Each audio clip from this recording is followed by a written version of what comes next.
Hi guys. So today I've kind of switched up the angle of my camera because I want to feature my space heater prominently because me and the space heater have created a pretty profound bond recently. It's been a while since we bonded. I put it away probably sometime in March, but I'm glad to have it back and I'm glad to see that it's still assisting me in my weatherproofing needs. But anyway, I'm here today to talk about my experience of watching Ender's Game.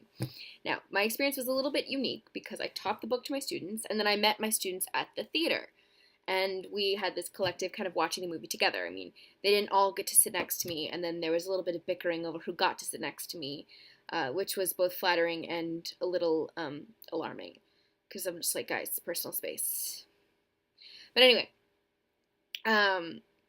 what was interesting to me was that my students were upset that the movie cut things out. They were like, this part wasn't there, and then they sped up this part, and it just went too fast, and there were so many conversations and details about characters that they left out and subplots, and I had this epiphany.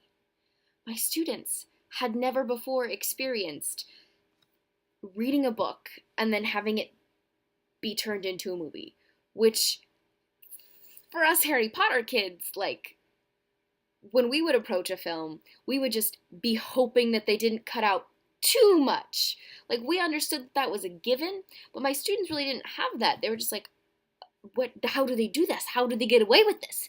They were so, outraged, and it was kind of a great moment for me, because I was like, am I reached that point of, like, adult acceptance where I'm like, yes, young children, this is what they do to our books. So it was an interesting experience. But the movie itself, I thought, did a really good job of staying true to the themes that are present in Ender's Game, I'm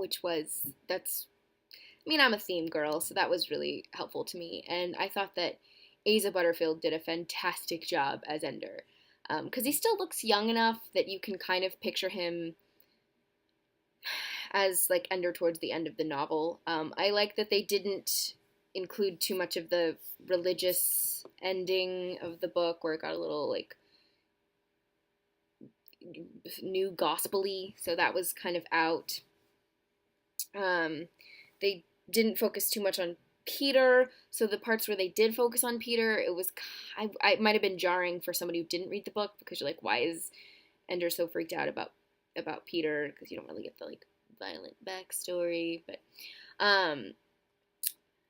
what else did I love?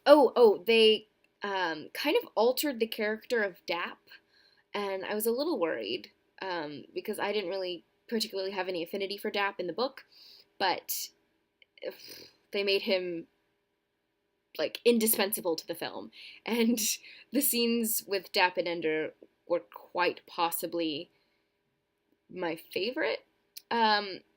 Rico from Hannah Montana was bonzo, though. All I could just think was, like, Rico, go home. Like, go back to your hot dog stand and do weird things with Marley's brother. So that was a little jarring. But otherwise, thumbs up all around. Go see Ender's Game. It's Harrison Ford. Come on. I have nothing else to say. Just go. Bye!